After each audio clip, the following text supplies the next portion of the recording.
వందే మాతరం. ముందుగా అందరికీ స్వాతంత్ర దినోత్సవ శుభాకాంక్షలు. భారత్ కన్నా బలమైన దేశాలు, ధనిక దేశాలు ఉండొచ్చుగాక, కానీ ఖచ్చితంగా భారత్ కన్నా గొప్ప దేశం మాత్రం లేనే లేదు.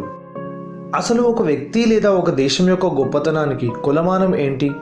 చూడాల్సిన ప్రామాణికతలు ఏంటి? ఈ విషయంలో ఒక్కొక్కరి అభిప్రాయం ఒక్కోలా ఉండొచ్చు. ఒకానొక సందర్భంలోని అబ్దుల్ కలాం గారి మాటల్ని సరిగ్గా అనలైజ్ చేసినట్లయితే, ఒక వ్యక్తికైనా ఒక దేశానికైనా ప్రప్రథమంగా స్వేచ్ఛనే అవసరం.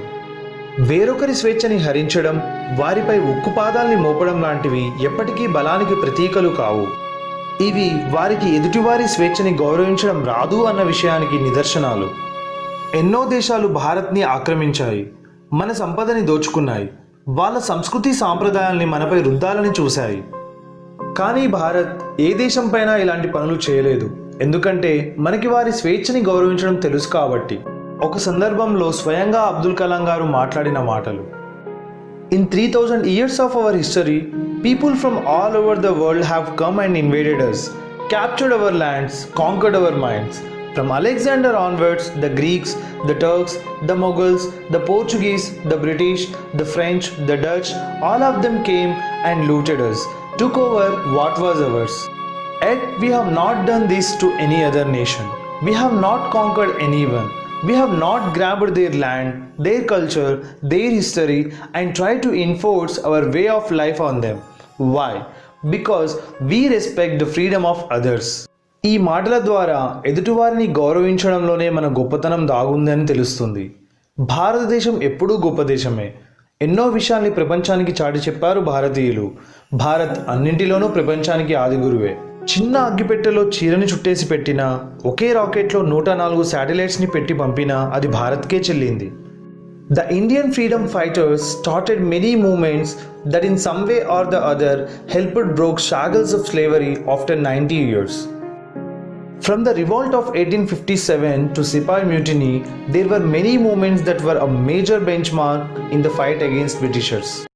So, in that way, 1857లో సిపాయిల తిరుగుబాటుతో ప్రారంభమైన స్వాతంత్ర సమరం 1947లో ముగిసింది.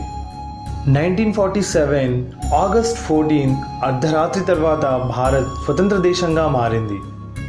స్వతంత్ర భారత్లో తొలిసారి జాతీయ పతాకాన్ని ఎర్రకోట పైన భారత తొలి ప్రధాని Pandit Jawaharlal Nehru ఎగరవేశారు.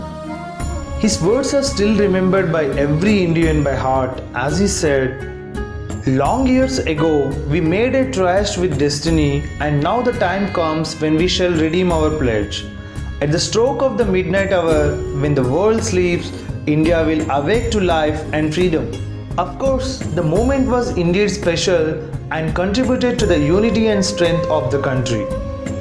When we talk about freedom fight, first we remember Subhash Chandra Bose, Bhagat Singh, Chandrasekhar Azad, Sardar Vallabhbhai Patel, Alluri Sitaramarazu, Komaram Bhim, Uyalawada Narasimhareddy, Rani Rudramadevi, Jhansi Lakshmibai, Sarojini Naidu, Maulana Abul Kalam Azad, Balagangadhar Tilak, Lal Bahadur Shastri, Jyotiba Phule, Dr. B.R. Ambedkar, Jawaharlal Nehru and Mahatma Gandhi etc.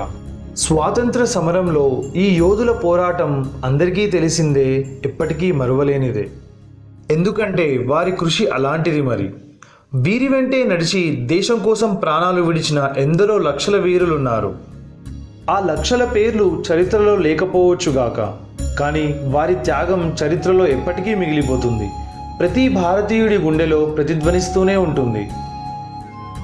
We owe this freedom to our valiant freedom fighters who did not hesitate to give up their lives, just so their future generations can breathe the free air of India. ఎందరో మహానుభావులు, అందరికీ శిరసు వంచి వందనాలు.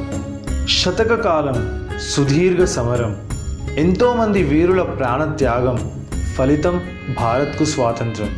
జై హింద్.